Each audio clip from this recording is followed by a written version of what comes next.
Hello, my name is Kip. This is Daniel. Today I will be teaching him how to mix songs on a DJ controller. So the DJ controller we're using today is a DDJ FLX4, and the beat is Record Box. So before we start, we're going to need to go over this board. So basically, to mix, you have track 1 and track 2, where you play 2 songs. And then to looping it just means keep it on like repeat. That's up top right here on both sides. And then to pause it is play and pause is this button over here. And then after that, you have your main cues, which just means you have your hot cue, your effects jump, your beat jump, and then your samples. So you can create samples while playing. That's on both sides too. And then after that, you control the tempo. So tempo is very important in mixing because if you have the tempo this high on one side, you want it to match on the other side. And then obviously for track 1 and track 2, you have 2 different songs mixing. You understand that? Yeah. So part of that is you use this to control which side you're playing. So if it's in the middle, it means both sides are playing equally. If you have it on the left, it means just track 1 is playing. And if you have it on the right, it just means just track 2 is playing. And then most importantly, make sure you're paying attention. Oh, sorry. You have your high cue, your mid cue, your low cue, and then your CFX. So your high basically just controls your sharp beats. Your mid controls basically the vocals and how much you hear it. And then your low just controls all beats, like the bass, all that. And then your CFX controls all 3 of those cues. So the CFX is kind of the master cue. And then, yeah, as I went over before, the slider, that just controls both tracks. So to start off, we're just going to work on loading and playing a song to start. So to load and play a song, I'm going to have him put his headphones on, which actually he already did. And then we go over to our laptop, which has the Record Box software on his computer. And it has 2 separate sides to work on this board, basically. Alrighty, now that we are working on loading up a song, to load up a song, you hit the load button on the right, the right button right above your trim. Do you remember that? Yeah. Right there. Right yep, here. Perfect. And then once you have your song loaded up, you're going to want to hit the play pause button in the bottom left corner, Okay. and it will play the song. So now that it's playing, what you want to do right now is basically just mess with the tempo and raise and lower the tempo and see how it affects your music.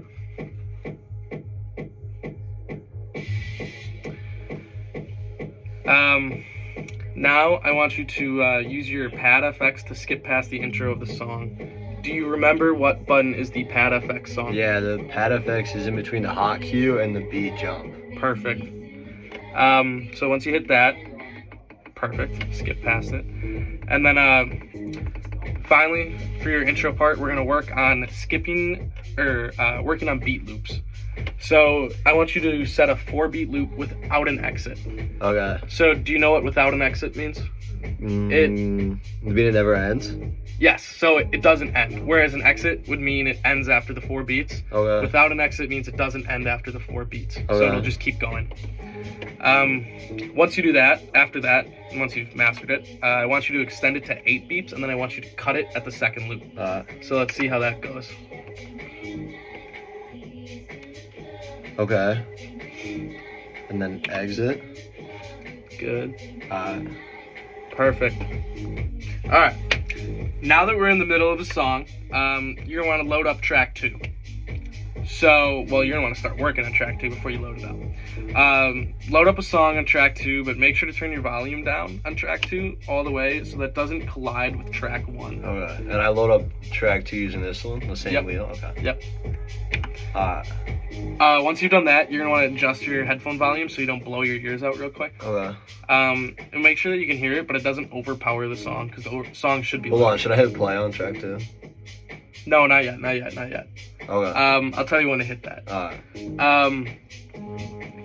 Alright, so at that point you kind of want to align the tempo on the so you do want to hit track, or you want to hit play now. Okay.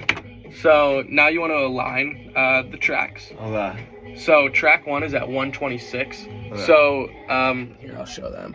You can see on the computer that track 1, his wheel is at 126 on track 1, sorry, but track 2 is at 124, if you can see.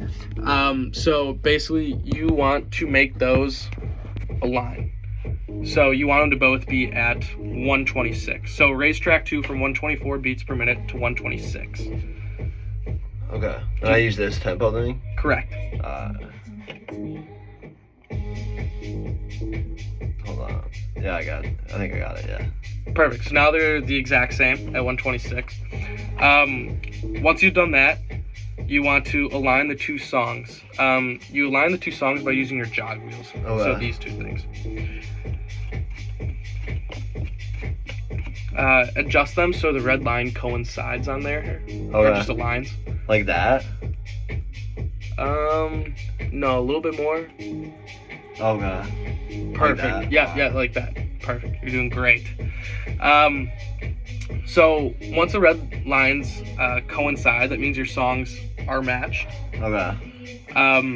What this means that instead of playing at 2 different levels, they connect and basically just meet in the middle.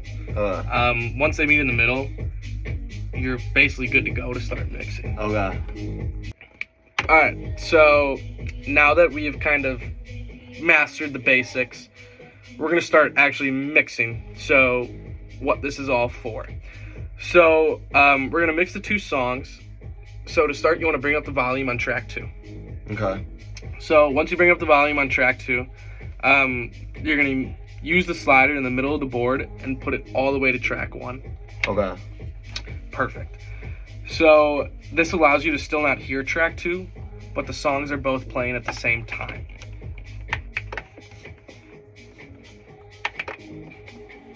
Hold on. I think I fucked up. How do I get back to the start? Click that. Oh, appreciate it. You got it? Yeah. Perfect. All right. So now that both songs are playing at the same time, but you can only hear track 1, you're going to want to hit the smart fader button. Okay. So we didn't go over this. All right, so yeah, it's labeled clearly, so you know it. But the smart fader button, I didn't mention it earlier, basically allows everything to be done easier. It's a combination of everything. So hitting the smart fader button is an easy way to mix 2 songs because it automatically adjusts the CFX button we talked about earlier and all the middle knobs for you. So all the mid, low, and high knobs as well as your CFX. So you want to slowly start moving the slider from the left to the right after hitting the smart fader. Okay. So can you do that? Perfect. Make it a little bit slower, Perfect. All right. So one thing to remember is that you always want to exit the song during your outro. Okay. So now that you're mixing and you're at the start of the 2 songs, so you always want to exit during the outro of the first song, but then as you exit the outro, you want to bring in the new song at the exit of the intro. Okay. So you get what I'm saying? Yeah. Alright, so now that he's done very well and he's picked up kind of quickly, I'm going to let him make his own beat and just mix for 30 seconds. So do whatever you want.